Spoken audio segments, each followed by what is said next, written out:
exactly 1 million years to ever go ahead and kill those destructible rocks. At any rate, looks like the lair is now down for Idra, keeping up on his larva injects, and the baneling nest has now finished as well. So we should see, along with Goliath reconstitution, 8 zerglings on the way, and so those will be ready momentarily as we see those pop, and they will be morphed into banelings once he takes out these destructible debris. Sets up for his 3rd expansion. There's quite a big marauder force coming out here, which should be easily able to deal with the roaches. Stem's not quite finished though, so he needs to be a little bit careful, as all he has for support are Hellions, which would be a really good mix against those Zerglings. But if he does get some banelings out, those actually could potentially give him a little bit of trouble, but probably not too much since he does have so many marauders.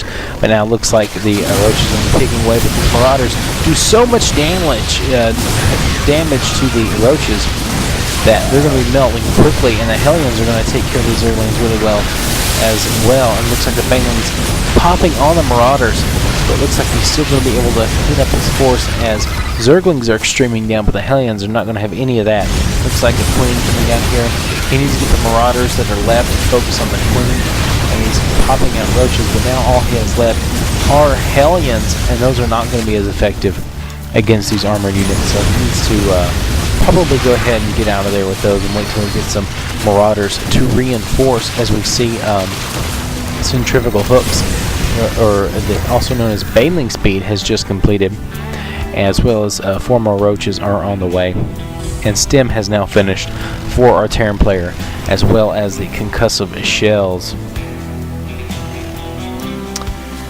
It looks like this marauder just going to be poking around and coming back. Doesn't want to be picked off by any roaming roaches. And these marauders will be securing this watchtower and reinforcing over here. Looks like these Hellions gearing up to do the whip around and come in from the backside. This could potentially do a lot of damage if he's not able to react quickly enough, as these are a lot of Hellions. They don't have blue flame, but they are able to one-shot all these probes. And now here come the roaches, and 1 Hellion dies. It looks like the others will get away, as that was probably definitely worth it for our Terran player, but he will be sending a couple of roaches up here just to stand guard against the Hellions. A little bit of advance warning, but now these marauders and Hellions are reinforcing up here, but there are a lot of roaches on the field. I'm not sure he's actually going to be able to deal with this. With a properly timed stem, he could actually possibly take care of all these roaches, as we see him getting another factory. There is Overlord here, so possibly it's a Nidus action later. Probably not, but always exciting whenever a Nidus swarm does happen. Looks like he's going to be content for now to continue with Marauders, Hellions, and getting SCVs. He's actually really vulnerable to Mutalisks or something like that at this point. There is an engagement up here as the Marauders and the Roaches are just basically going to be tearing into each other, as the Roaches do 16 damage, which is going to be negated some by the armor of 1 of the Marauder, and the Marauder does 20 damage to armored, but not having quite as many hit points. Marauder with Stem definitely could take out a Roach one-on-one, but that is a lot more Roaches than his opponent has Marauders, as they are slightly cheaper, so that makes sense.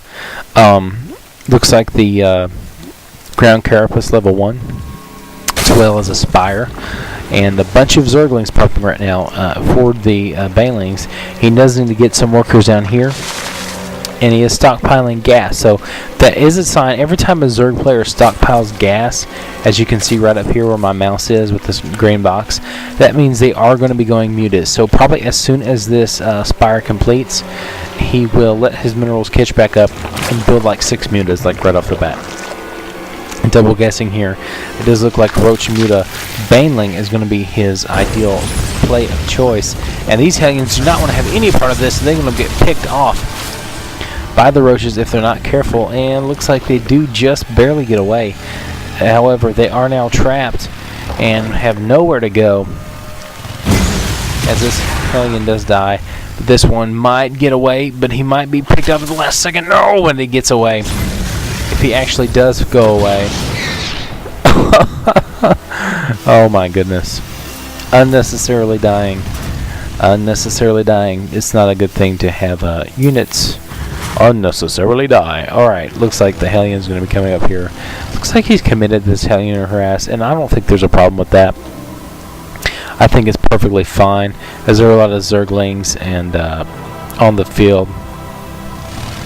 So they will be actually helpful later on as a part of his unit composition overall, as these Marauders will be taking out these Destructible Rocks as their Terran buddy. We'll be getting his third up.